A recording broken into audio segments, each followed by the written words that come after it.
Good evening to everyone. How nice to see you all. Smiling faces. And I see, Heather, you have a very different backdrop. It looks lovely. Well, it's nice to be able to gather once again. We'll follow our usual format. I'm honored to be the facilitator this evening. So we'll go through our usual procedure of a seated meditation followed by our walking meditation, followed by a second sit. And we'll continue with our study of Tic Nhat Hanh's book, Fear, following up on Jessica's explanation from last week, one chapter at a time. So let's prepare, begin to get your body in a relaxed state, and then sit comfortably with maybe the spine straight but relaxed. Begin to feel your connection to the chair. Slowing down, closing your eyes, beginning to observe the breath. We move gently now, relaxing into silence.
to me on top. Yes, it is.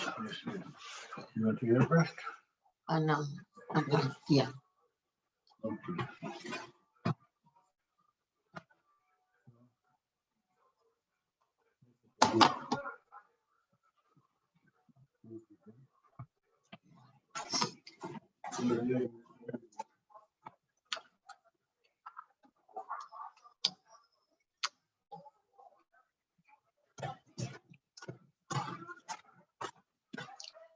I don't see Heather down here.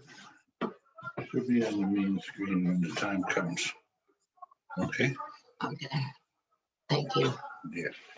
Thank you very much. Thank you so much. There you go. Thank you.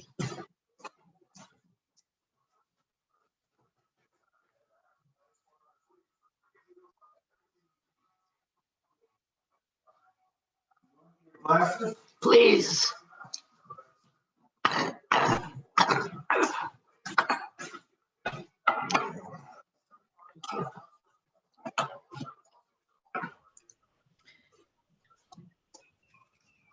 Jerry, this is Heather. We're in sitting meditation right now. Could you mute your microphone for us? Or ask Howard to mute your microphone. Howard, Thank you. Howard, you have to mute on microphone because you're in meditation now and they can't hear us. So she asked us to mute the microphone. Heather, She wants us to. yeah, so that they don't hear us.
Well, I'm happy to see there might be a new face or two in our group. So I'm going to take just a moment to say welcome to anyone who's here for the first time, and maybe just a few words about us. We're in the tradition of Plum Village, which is a tradition established by Tic Nhat Hanh, and our emphasis is on mindfulness. The format for our gatherings is a seated meditation, which we've just completed, followed by a walking meditation, followed by a second sit. And then there's a talk, a Dharma talk. This evening, I'll be giving the Dharma talk. And that's followed by an opportunity for us to share with each other, to talk about our own experiences. So, so what's coming up now is a walking meditation. And just because it might be something new for some of you, you'll be guided by a series of bells. And the practice is to walk very slowly and align the breath with your steps. So you take a step with your left foot and inhale, and then very slowly step with the other foot, right foot, and then exhale. We also find it helpful to sometimes add phrases spoken inwardly to keep us riveted in the present moment. So you can say, as you step with one foot, I have arrived, and with the second step, I am home. And this is a way to keep you from being goal-oriented. We're not about trying to arrive at a particular destination. We're just walking for the sake of walking and feeling the enjoyment of breath and movement. So it's a chance to be fully present and fully mindful with each step. So the first bell, I'll ask you to stand and face your screen because you're sort of facing the rest of the Sangha. And then the second bell, you bow as a way of honoring our collectiveness. The third bell, you'll begin to turn and walk. And then at that point, you'll get a bell that brings you back. So let's begin. So we'll start with the first bell signaling us to stand.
That was a terrible.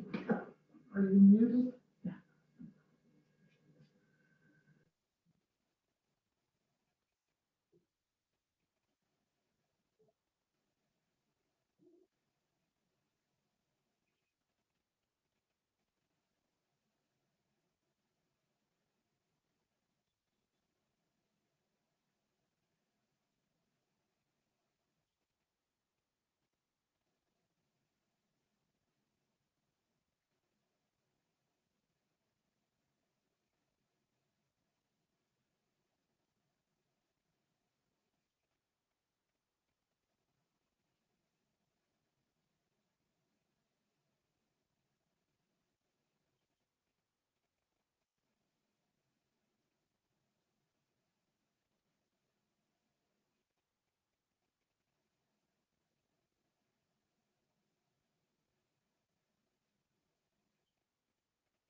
Please return now to a position standing facing your screen.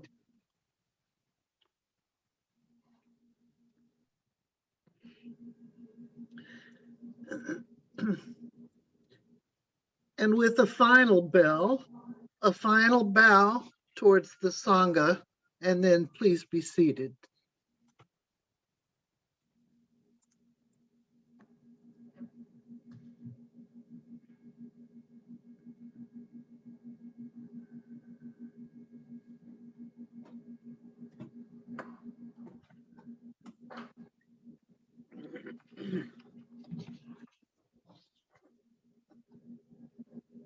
We'll prepare now for our second sit. Get comfortable with the crown of the head lifted up slightly and your shoulders relaxed back. Then begin following the breath.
If you feel an impulse to move your neck or your head or your shoulders, feel free to do so.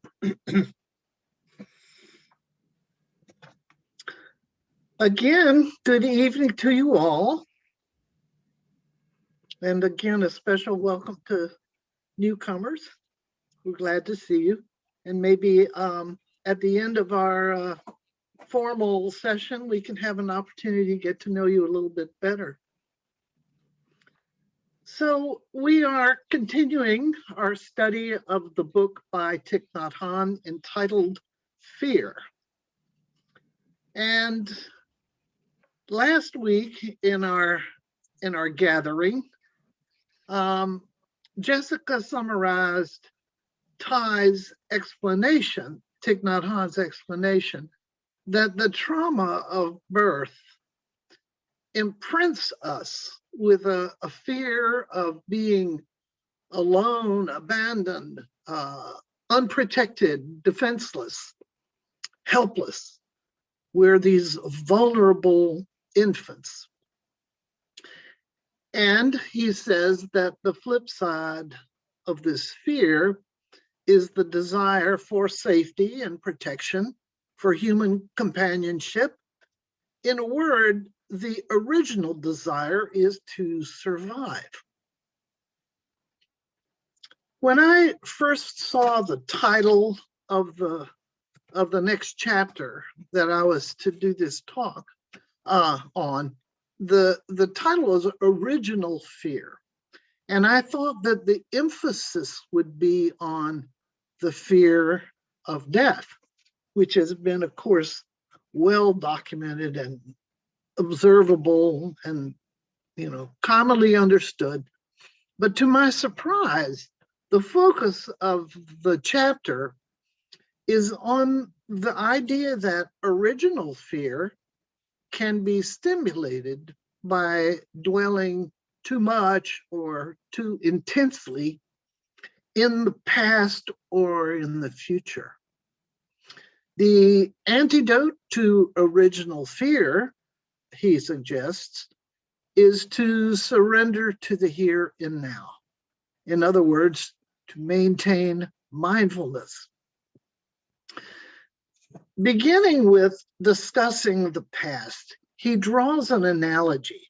Our past unpleasant or painful experiences are held in memory, much like movie films, which we can return to over and over again, often re-stimulating the original pain. It's a bit of a mystery that we seem often to choose to revisit a horrible movie over and over, but my personal experience is that it's true. I must say, I had a happy childhood, full of wonderful experiences in a loving, safe family. But it's interesting to note that the memories, which are so deeply etched, seem to be memories of injury or hurt feelings. By comparison to the pain and trauma which many experience in childhood, my unpleasant memories may seem slight or trivial, but how interesting that they are indeed what my mind often returns to. I know, for example, the Live Oak childhood treehouse next door was a source of many hours of fun and delight. But I cannot think of it without recalling the 1 minute when that bully George Ingram in that very treehouse forced me to chew ABC gum. ABC gum that's already been chewed. You may observe for yourself how often you return to incidents of past hurts. As an experiment, I began to notice what I think, and more important, what I feel when I review injuries from the past. Perhaps an incidence of childhood embarrassment or humiliation. some failure or disappointment from some earlier experience. How often do we return to these past instances of suffering only to suffer again in the present? Ty makes another point about replaying past painful events, namely that sometimes our past may shape the way we react now. We may react to new events habitually, as though they were past events, instead of seeing each and every event as new and fresh. Staying here and now gives us choices to respond differently. Although Tic Nhat Hanh doesn't explore it in this particular chapter, my own experience with revisiting past pain has to do with the hurt and injury I caused in the past and the subsequent feelings of guilt. I'm not too clear about the relationship between guilt and original fear, but I am clear that dwelling on past hurt takes me out of the safety of the here and now. No good can come from replaying that film, revisiting that suffering. True, our memories of the past can be instructive. Everyone knows the truism that we need to understand history in order to avoid repeating mistakes. It's true for our personal histories, as well as for our history as a nation or as a culture. The challenge is to look at the pain of the past from the vantage point of the adult living fully, mindfully in the present. Tic Nhat Hanh suggests that the adult of you can gently guide the scared little child of you into the present. On the other hand, when you think about it, fear is generally anchored in the future rather than the past.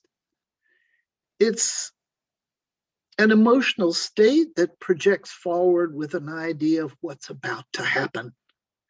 It's another slippery trap door that can take us from the mindful here and now.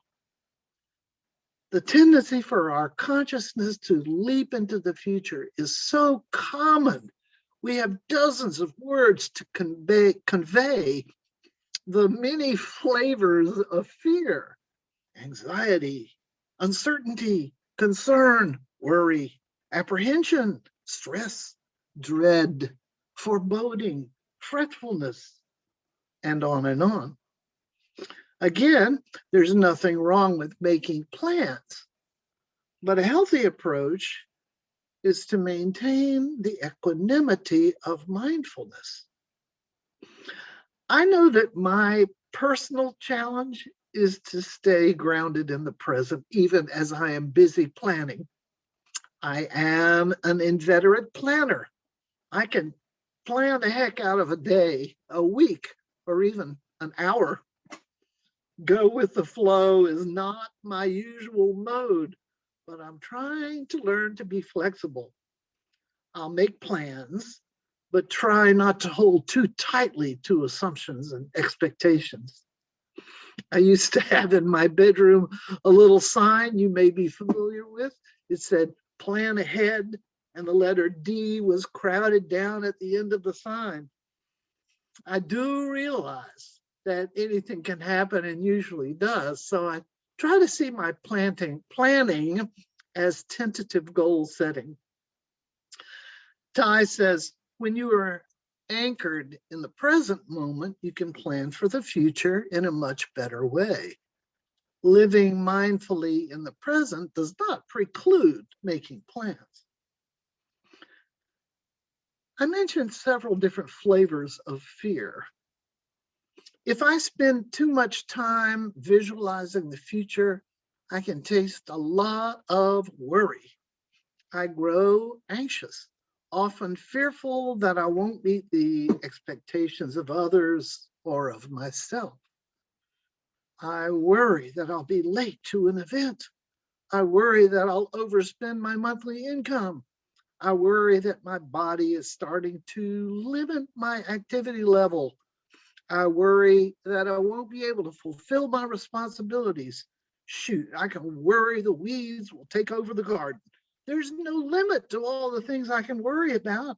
I can worry that democracy is on the verge of total collapse, and all that fretful worry energy is me projecting into the future with pointless fear. It's not severe fear like a phobia, but it is surely departure from mindfulness. So, how much time do I spend in the past and future?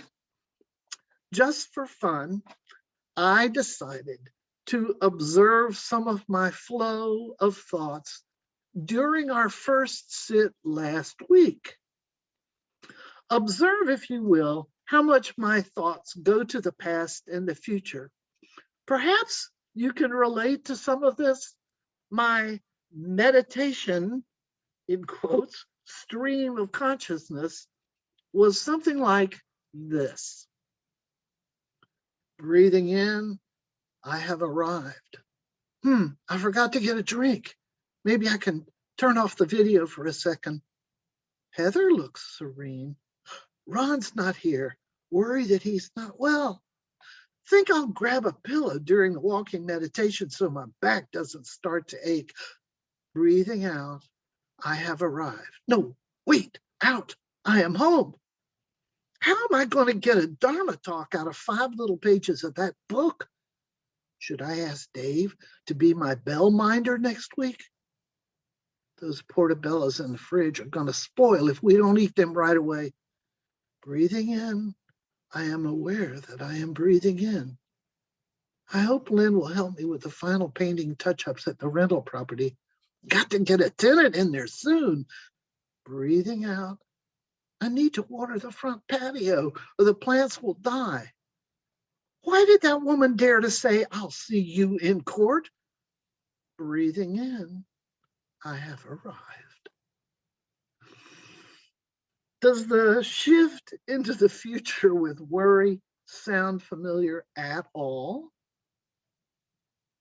So, what are some of the tools to help us surrender to the here and now?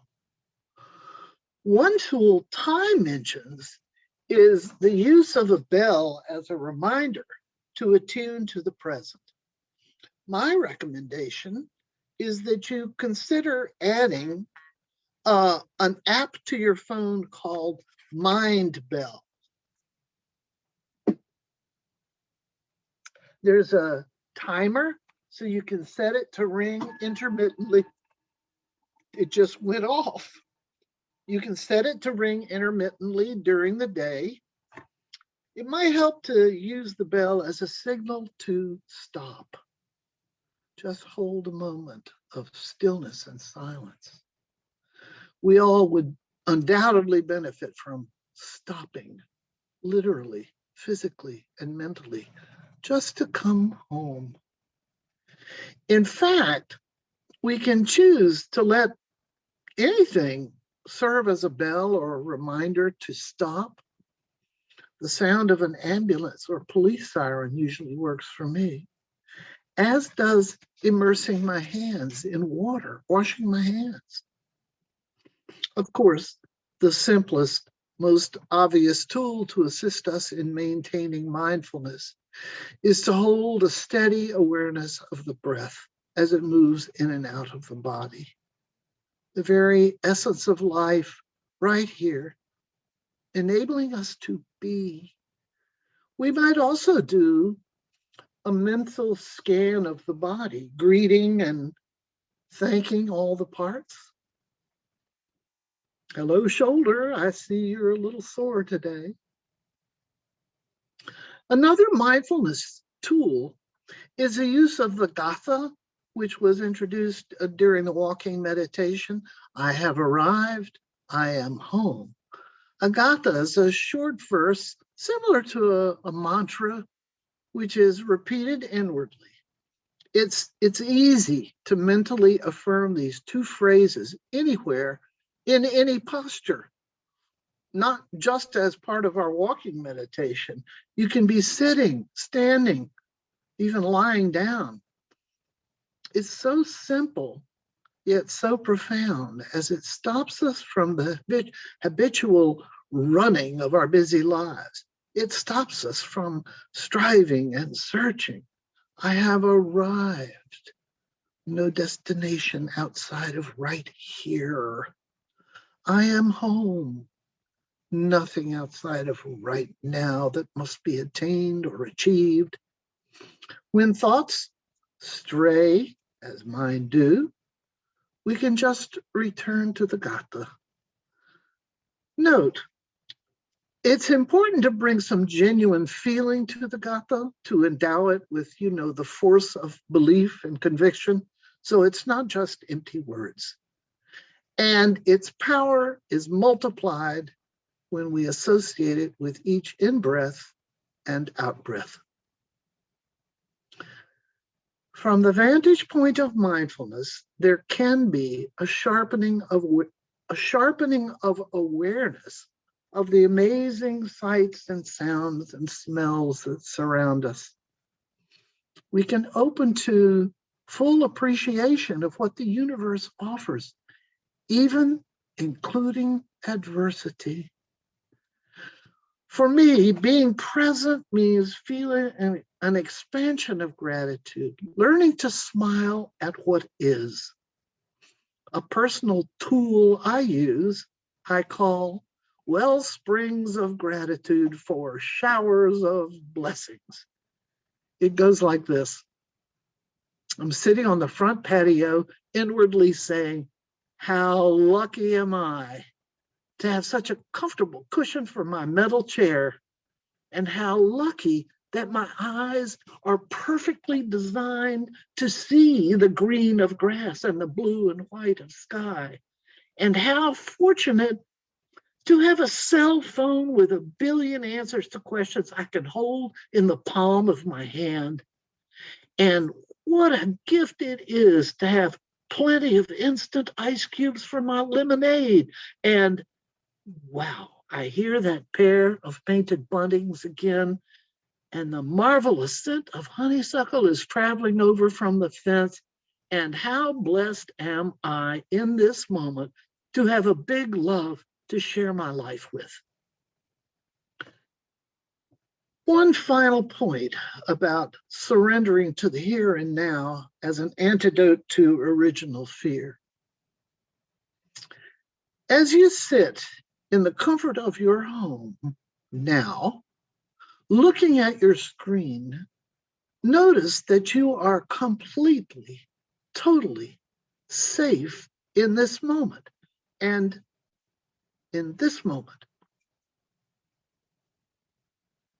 and in this moment. You are truly home. Thank you for your attention. We'll now turn off recording and open to our time of sharing. So a couple of words about